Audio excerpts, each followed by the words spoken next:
এই জন্য নরসিংদী ভাষায় একটা গজল লেখা হয়েছে, বিজ্ঞানীদের বিজ্ঞানী আঙ্গন বিধি বলে, বিজ্ঞানীদের বিজ্ঞানী এমন একজন দয়াল নবী কুইসা পাইবানি বলেন, এমন একজন দয়াল নবী কুইসা পাইবানি, বিজ্ঞানীদের বিজ্ঞানী আঙ্গন বিধি, বিজ্ঞানীদের বিজ্ঞানী। আবু বকরকে সাপে খাইয়া দংশন করিল, আমগো নবীর থুতু লাইগা ভালো হয়ে গেল। সুবহানাল্লাহ। আবু বকরকে সাপে খাইয়া দংশন করিল, আমগো নবীর থুতু লাইগা ভালো হয়ে গেল। ওই যুগে কি উজাবাটা কিছুই ছিল নি, বিজ্ঞানীদের বিজ্ঞানী আমগো জীবনে, বিজ্ঞানীদের বিজ্ঞানী এমন একজন দয়াল নবী কুইসা পাইবানি বলেন, এমন একজন দয়াল নবী কুইসা পাইবানি, বিজ্ঞানীদের বিজ্ঞানী।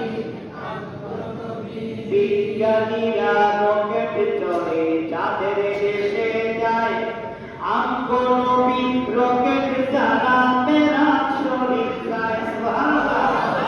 বিজ্ঞানীরা রকেট চড়ে চাঁদের দেশে যায়, আমগো নবী রকেট চালাতে রাত শরীর যায়। ওই যুগে কি রকেট বিমান কিছু ছিল কি, বিজ্ঞানীদের বিজ্ঞানী আমগো জীবনে, বিজ্ঞানীদের বিজ্ঞানী। আল্লাহ তাআলা আমার জন্য এই পৃথিবীটা কেমন করে দিয়েছেন। আমি নবী পৃথিবীর পূর্ব থেকে পশ্চিম পর্যন্ত যা কিছু আছে সব কিছু আয়নার মতো দেখতে পাই। নবী কি বলেন, ফাআলিকু মা ফিস সামাওয়াতি ওয়াল আরদ।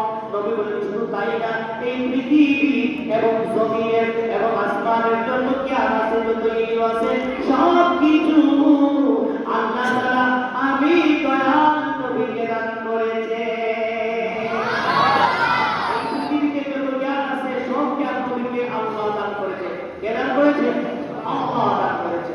এই জন্য এই জন্য বাবারা আমার, বন্ধুরা আমার, আমি বলছিলাম যে আল্লাহর হাবিব সাল্লাল্লাহু আলাইহি ওয়াসাল্লাম আয়েশা রে, তুমি কি জানো গো আয়েশা, সমস্ত নবীরা গোবাই কিন্তু তাদের অন্তর সজাগ থাকে।